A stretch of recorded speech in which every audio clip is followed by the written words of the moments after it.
Danny, and what it is, we are going to talk about Knives Out today.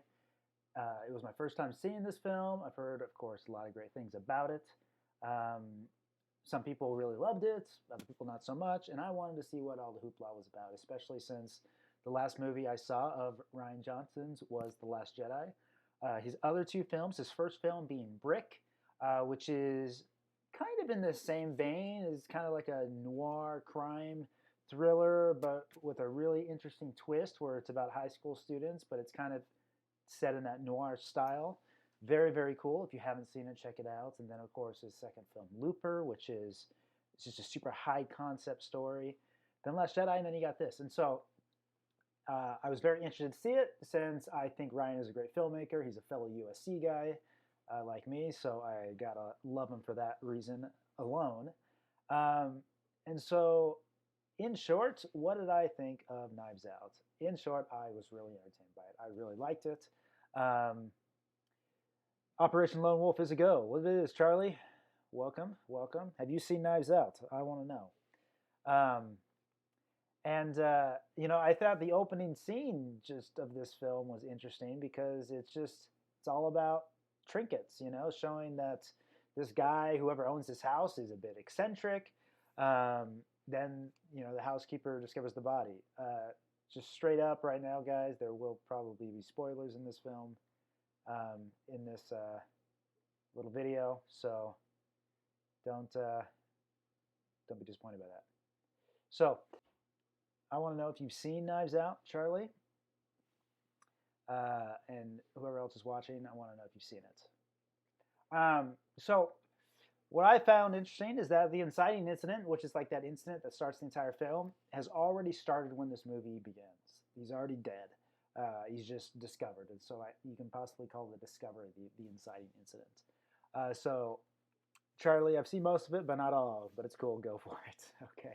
Well, definitely go see the movie. So I liked how the inciting incidents didn't start, and then the body's discovered, and they start doing these interviews. The police start interviewing the people, and it's in front of this incredible menagerie of knives, and it's just such a great backdrop. I mean, visually, it just makes these interviews just dang interesting. And so I really enjoyed that. And one of the things that I also enjoyed is that during these interviews, as they're talking, Daniel Craig doesn't even start talking at first. He's in the background while the cops do the interviewing. And he just like hits a piano key when he thinks it's time to be done or something like that. And you're like, who is this guy? What's going on? And Ryan Johnson at first he just shows some guy hitting the piano. You don't even connect it to Craig at all. And it's not until later where you realize, oh, it's Daniel Craig doing it. And then Jamie Lee Curtis is like, who is that guy? And so I thought it was really cool. And during the interviews, it was a very creative way of editing.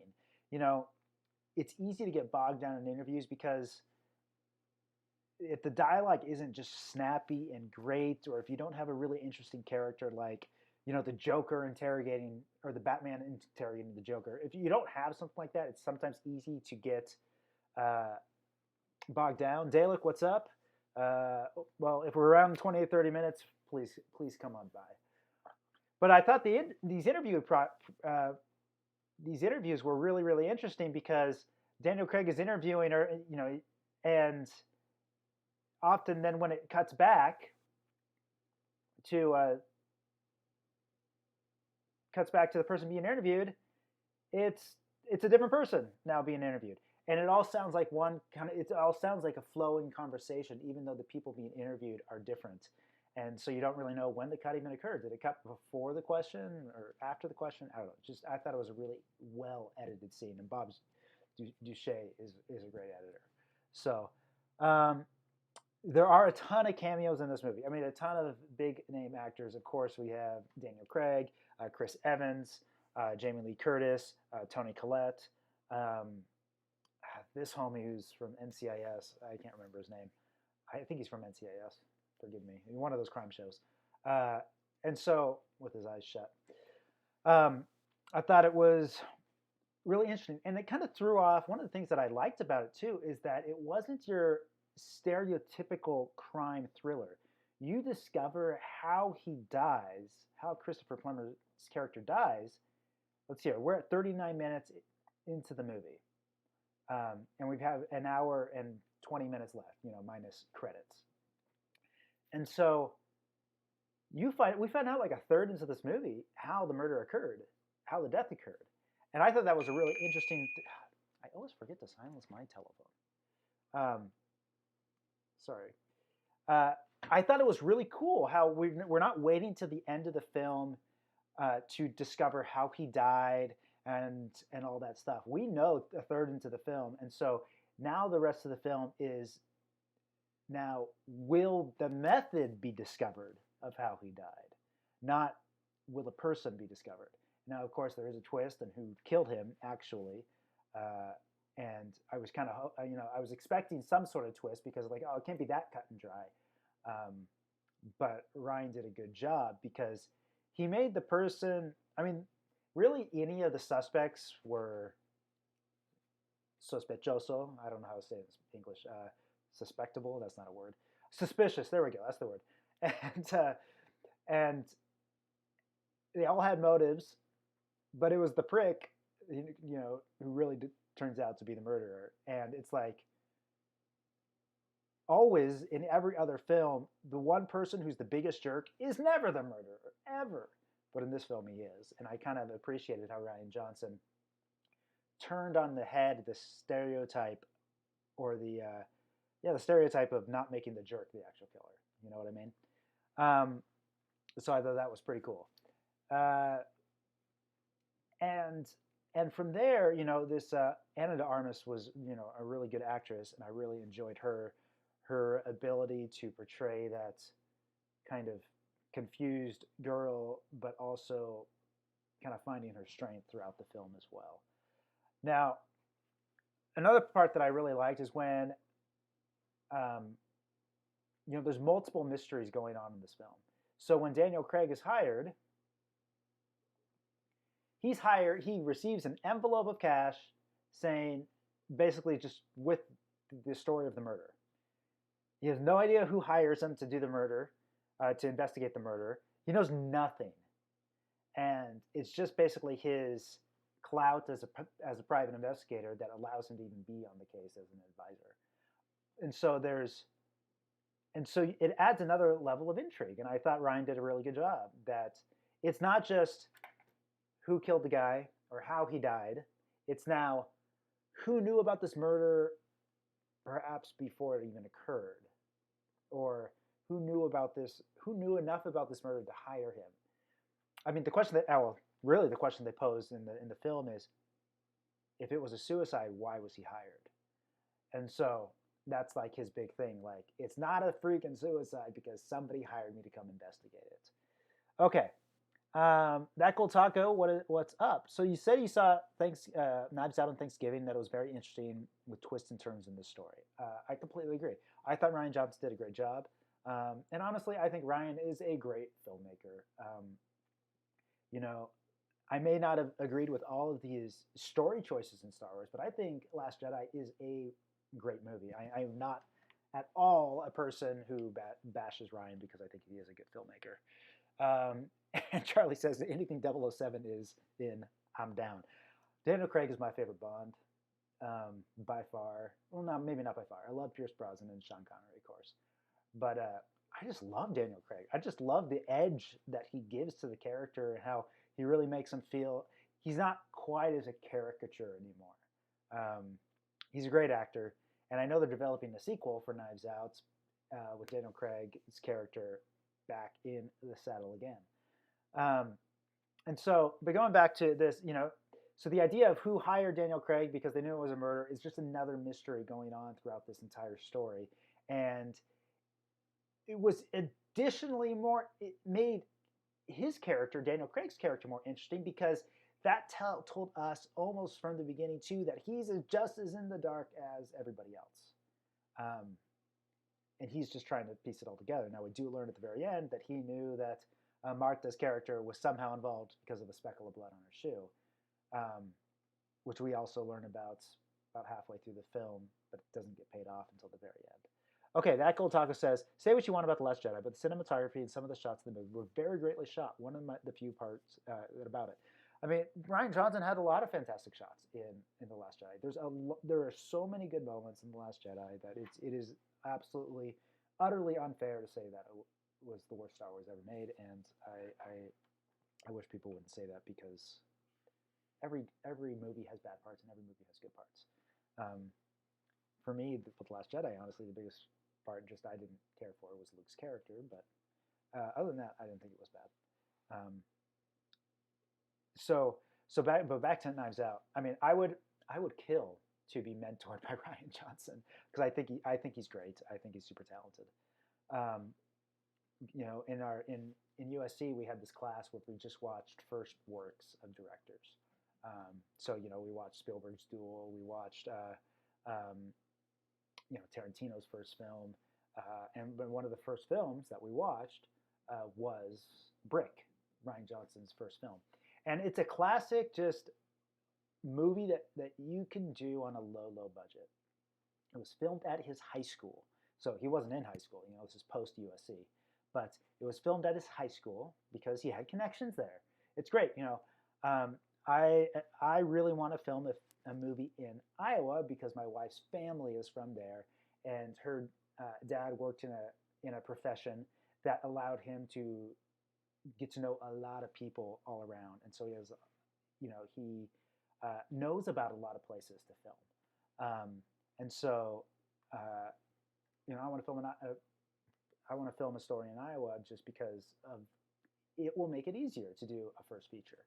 I guess I shouldn't say first feature, but first real feature. I did a feature when I was a freshman in college, and we just used the dorms in the college campus, and my sister-in-law's house is a frat house and everything. We filmed on weekends. It's the worst movie ever made. It'll never see the light of day, but boy, was it a great film school. I learned a ton.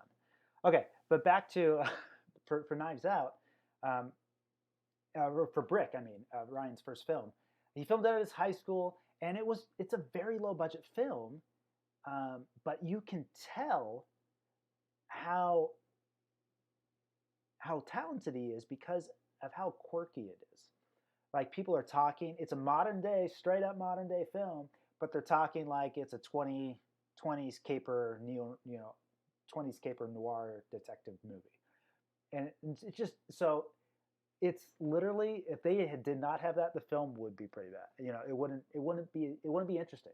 But just that little twist that made it just such an interesting film. And I think it's black and white too, if I recall, which kind of makes it even more interesting. The one thing I thought that Ryan should have done is that literally the people, like the kingpin, that's what he's called, he actually is dealing drugs. And I thought, to really make it better, I would have made it like he was dealing like answers to tests or something like that. I thought that would have made it even more funny or quirky. But okay, so Charlie says, interesting, did not know that. You would be epic at any movie or series. Thanks, Charlie. Appreciate that. Maybe one day. But the film, yeah. So what I've been, the last time I was in Iowa, drove around a bunch, and just looked at a bunch of locations and took a lot of pictures, started getting ideas. Okay, that Gold Taco says, I didn't film a movie that wasn't at a school until last year. I had to shoot on my street because the project was to show off the streets, and I shot a lightsaber fight in a grocery store with Carly. I love it. Lightsaber fight in a grocery store with Carly.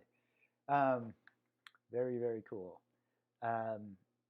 Yeah, a location can really do a lot for a story. It's a very great thing to do. Okay, let's see here. So in this film, again, this is a spoiler alert, big time, but I really liked how this film, it wasn't just finding the killer.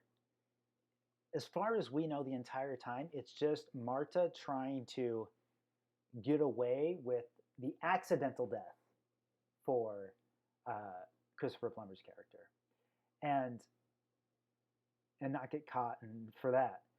But at the end, you discover that it wasn't her that killed him the entire time. Even though the entire movie we think, yeah, she killed him by accident by giving him a lethal dose of morphine. But by the end, you discover, no, she actually didn't kill unfortunately, he straight up just committed suicide by not knowing that he wasn't going to die. But it was Chris Evans' character who at least tried to kill him.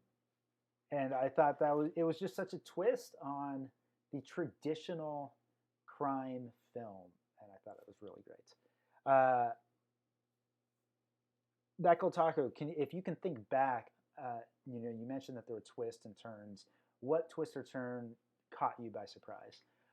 One thing that didn't catch me by surprise, I'm going to be honest. Okay, but right here, if you noticed, when the interviews are being done earlier, they're off to the side of this knife thing. It's awesome. I love the background, and I already talked about that. But when we get to the very end, where Marta is in kind of the hot seat doing her thing, see if we can get to a shot. You can kind of see here, but she's right in front of this knife thing too. So it's kind of that idea that, things are closing in around her, and it kind of gives it a much more interesting feel to it all. You kind of know how she's feeling, and I thought that was really cool. Okay, so that we'll talk about. The twist that really caught me was the entire family was cut out of the will, and that Marta inherits everything. It's great because it is, and now all of a sudden, little Latino girl has a motive for murder too, and now that's truly when the knives come out, and they're all out to get her. So you got this caregiver nurse who, as far as she knows, and we know, accidentally kills this guy, but just a simple mistake, although fatal one. And now she's inherited everything, and so it's not just a matter of not being caught for the murder, but it's not being caught for the murder and not going to jail for everything and not having this family take you down. All of these things, not having her mother get deported. There's a million different things now that getting all the inheritance is causing the problems. And so Rian Johnson does a good job of kind of increasing the stakes. Narrative stakes are pretty much everything when it comes to films. What's the stakes? If the character fails, why does it freaking matter? If they fail and nothing happens because of it, you got no stakes. You just got a piece of chicken that's dry and it sucks. So, all right. Then Charlie says, leave it up to Captain America. Yeah, Captain America. I can totally see why Chris Evans took this role. He's been spending the last however many years, 6 years or more than 6 years, 9 years or something like that, playing this character that is like perfect. I can see why he wanted to do this character where, he's a murderer. He is cruel. He's just a punk kid, basically. With a potty mouth, you can see all these reasons why Chris Evans wanted to do this. Some actors often, they'll play a very, very wholesome role, and then they'll go the complete opposite to prove I'm an actor. I don't want to get pigeonholed. I don't think Chris Evans has that problem because everyone knows he is a good actor and is capable of a lot of range. Especially since he didn't start off as Captain America. He kind of started off as the bad boy anyways, as Johnny Torch and Fantastic Four and other films. What was the other one he was in? Not Another Teen Movie, I think. So he didn't have that problem, but I can see why he would want to do this film. And it was just a great script. So the one thing I was going to mention is that when he tries to kill Marta and he grabs the knife, he comes at her. This is a great moment. That gold taco. What do we got here? Look at it. Look at it. Boom. Look at that Zahle. Perfect use of a Zahle. So a Zahle again is a move where you have the camera physically moving forward or backwards, and the lens that simultaneously is zooming in or out. So in this moment, let me see if I get it right.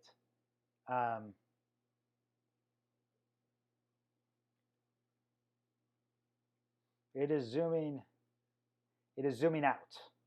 I hope I'm getting this right. Yeah, because the camera is moving forward because you can see how the background is doing its thing. It's expanding. And the lens is zooming out. Marta is staying the same size in the frame, but we're getting that shift in the background. And it even looks like we might even be jibbing down just a little bit too, which is kind of interesting. But so the last time we talked about these Zahle shots, we kind of said nowadays they tend to come off a little cheesy. They were very heavily used in kind of like the 70s. Scorsese used them a lot. Spielberg would use them occasionally as well. One of the most famous ones is in Jaws, which we talked about when we did our Jaws film video. But in this one, you got the Zahle here. She's about to get stabbed. And it's used one time in the film. I mean, it's cut to twice. But it's a great moment. So when you do a Zahle, you want to save it for a cool moment. And you only really get to use it once, maybe twice. Because if you use it more, it comes off cheesy nowadays in today's filmmaking vernacular or style. One of the things that also kind of makes it even better is that this is shot with a high frame rate. So this is shot, I have no idea, 96 frames a second or something like that. I have no idea. But instead of the typical 24. So, all right. So I thought that was pretty cool. A great use of the Zahle technique. Let me see here. Trying to think if there's anything else that really stood out to me. In general, I like the film. I'm not gonna lie; it took me a hot second to get used to Daniel Craig's Kentucky Fried Chicken accent. Reminded me of them fine people in Iowa. I'm just kidding. So, a little disappointed. A lot of people don't have accents in Iowa, much to the chagrin of my teasing my wife over her non-existent accent. So, all right. Any other comments about Knives Out? Tomorrow we'll be doing Maltese Falcon, another mystery film I've never seen. So I'm looking forward to it. So this scene right here, it's a very complex scene where you have, let me see if I can get to a wide shot of the scene.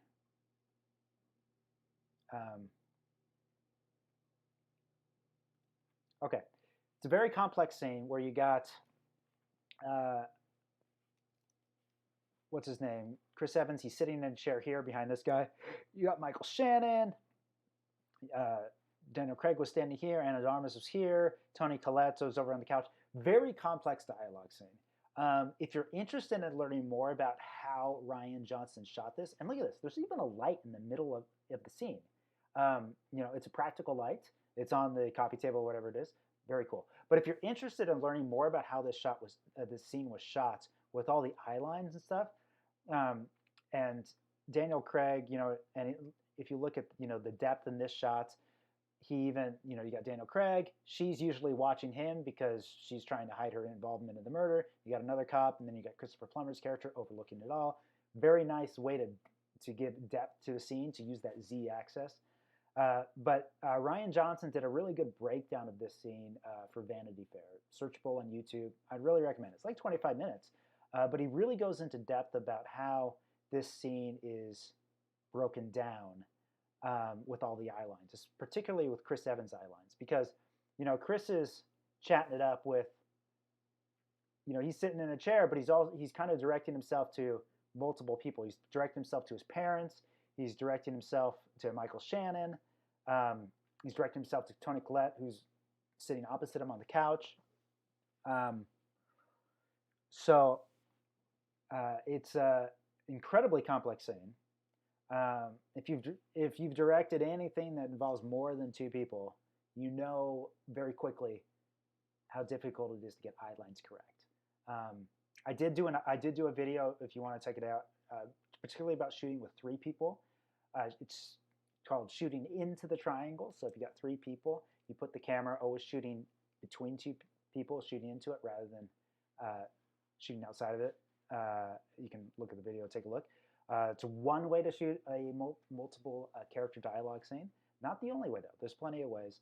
The key thing with shooting these multiple dialogue scenes is that you don't want the audience to get disoriented of where people are, of who's looking at who. The moment you get all caught up with that, it's just game over. one of the things with Vader Episode 2 that I know will be tough for just in general is that there's scenes with Vader and a bunch of Jedi. That's not a secret, as you know, that there's other Jedi in the film. It's going to be tough to shoot those scenes because there's going to be a lot of it's going to be like 15 million eyes that you got to worry about of who's looking at who. So it's not easy. If you ever get in trouble, though, you can go to a wide shot and reorient the audience. But better just to plan it. Okay, so tomorrow again, Maltese Falcon. If you've never seen it, it's a very old film. I've never seen it. I'm excited. But check out Ryan Johnson's breakdown of this scene. It was done for Vanity Fair. Also check out, I believe he did one of the, shoot, I'm forgetting it, Directors Roundtable discussions. And he was on it and talking about Knives Out. It's very, very insightful. Honestly, they're some of my favorite things to watch. I just have them up as I work sometimes, just listening. You get these amazing directors talking about their techniques, about their voice, about all the things that they tried to do in their films, all this stuff, and it's so great. It's a Hollywood Reporter, Directors Roundtable, I think it is. Definitely recommend it. You got to watch them. They're all great. So thanks so much for joining tonight, guys, all 6 of you right now. You guys are awesome. I love doing these. So just they help me become a better filmmaker. Just thinking about these movies. So please please keep watching movies. They're great. I hope you're staying safe during the lockdown, and I hope this pandemic ends soon because it sucks for all the people that are suffering because of it. And thanks again, guys. Just remember, you know the drill. Just to stay spiffy and don't do anything that I wouldn't do twice.